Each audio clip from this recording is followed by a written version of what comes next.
Di sini saya mewakili Mas Nur.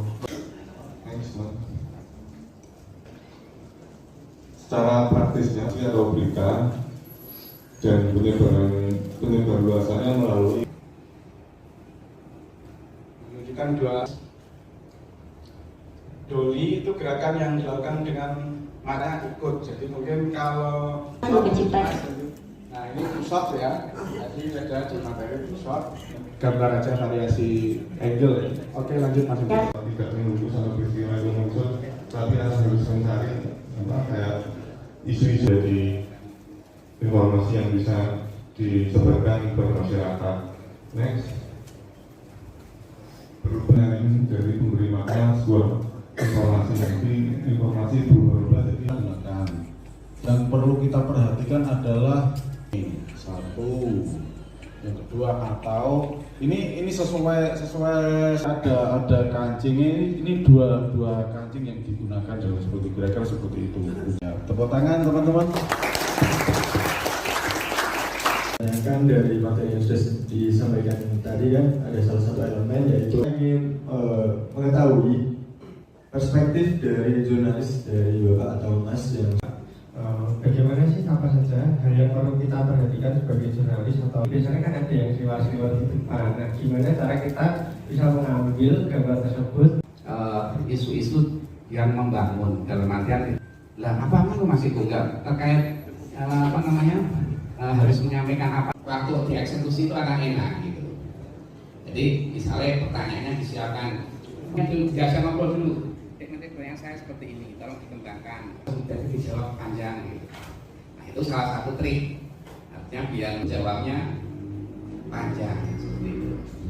Kami menyampaikan dasar-dasar ilmu jurnalis kepada para mahasiswa dengan harapan mereka bisa mengetahui bahwa bagaimana untuk produk sebuah jurnalis, khususnya jurnalis televisi ini dibikin, dan kemudian bagaimana menyampaikannya, dan untuk mengusung positivisme ini seperti apa, seperti itu.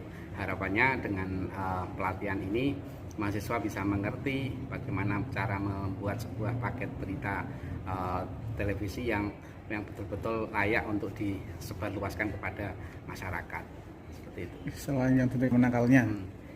Dari penyampaian tadi kami juga menyinggung bagaimana cara untuk menangkal sebuah berita hoak ya, yang mungkin nanti akan banyak bermunculan ketika sudah mendekati tahun politik seperti itu. Nah, apa yang kemudian harus kita lakukan? Minimal di sini adalah mahasiswa ini mengetahui bahwa mana ini berita yang bernilai positif, mana yang ini hoak dan tidak perlu disebarluaskan seperti itu.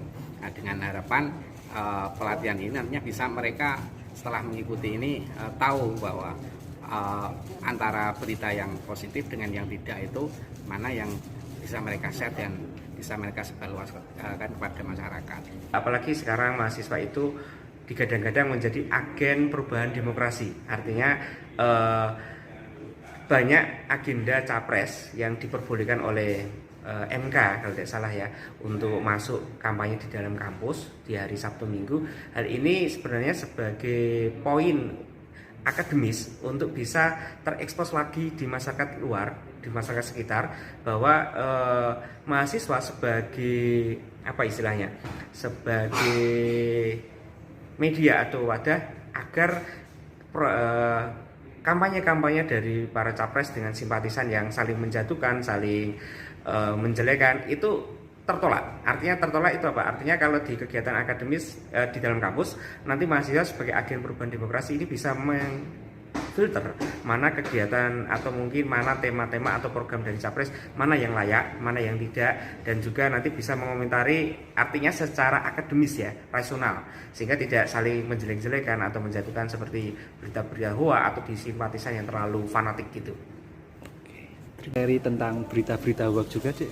Iya, tadi sempat dijelaskan bagaimana kita menanggapinya dan bagaimana kita mengantisipasi agar tidak begitu mudah terpercaya oleh berita-berita yang tersebar.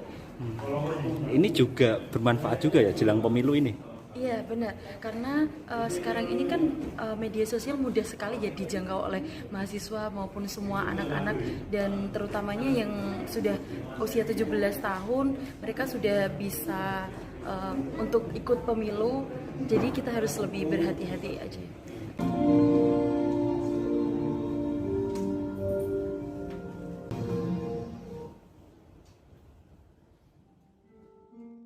Jelajahi cara baru mendapatkan informasi. Download Metro TV Extend sekarang.